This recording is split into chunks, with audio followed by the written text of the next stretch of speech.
পুরান ঢাকার বকশীবাজারের আলিয়া মাদ্রাসা মাঠের অস্থায়ী আদালত পড়ে যাওয়ায় আজ বসছে না বিডিআর বিদ্রোহ মামলার বিচার কাজ। কে বা কারা রাতে এজলাস কক্ষে অগ্নিসংযোগ করলে সেখানকার সবকিছু পড়ে যায়। এদিকে অস্থায়ী আদালত সরানোর দাবিতে রাতভর আন্দোলনের পর দিনেও সড়ক অবরোধ করে মাদ্রাসার শিক্ষার্থীরা। পরে বিচারক এজলাস কক্ষ পরিদর্শনের পর পাবলিক প্রসিকিউটর বোরহান উদ্দিন জানান, এই মুহূর্তে আদালত পরিচালনার মতো অবস্থা নেই। রিপোর্ট আদ্দিন সজীবের।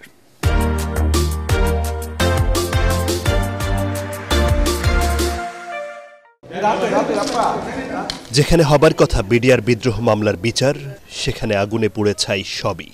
পুরান ঢাকার বকশীবাজারে আলিয়া মাদ্রাসা মাঠের অস্থায়ী আদালতের এজলাস কক্ষের চিত্র এটি। আসামিদের বসার স্থান, বিচারকের চেয়ার, এসি কিংবা আসবাবপত্র সবই পুড়েছে রাতের আগুনে।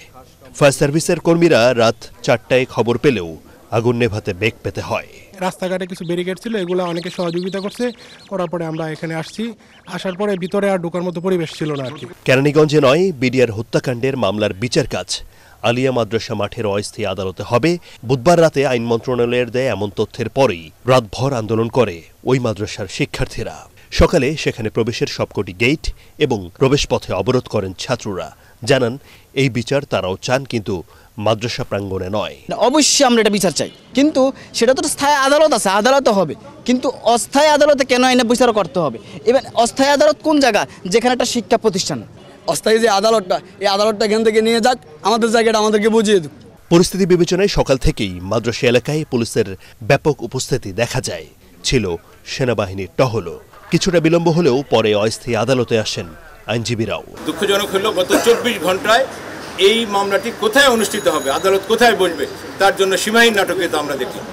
অথচ আলিয়া মাসায় এখানে বিচার প্রক্রিয়া না হওয়ার গত 4টি তারিখ আমরা এটাই আদালতও জানেন, সরকার জানেন যে এখানে আদালত বসবার মতো কোনো পরিবেশ নেই। বেলা 12টার দিকে বিচারক এজলাস পরিদর্শন করেন, আইনজীবীদের সঙ্গে আলোচনা করেন কিছুক্ষণ। বিডিআর বিদ্রোহ মামলার বিচার কাজের বিষয়ে পরে কথা বলেন পাবলিক প্রসিকিউটর বোরহান উদ্দিন।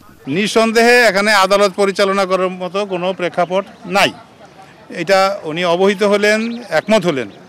আর পরবর্তী তারিখটা কবে হবে, আমরা এখান থেকে যাওয়ার পরে আসামি পক্ষের আইনজীবী এবং সরকার পক্ষের আইনজীবী সহ আমরা ওনার সাথে কথা বলবো। উনি আমাদেরকে ইনভাইট করে গেছেন।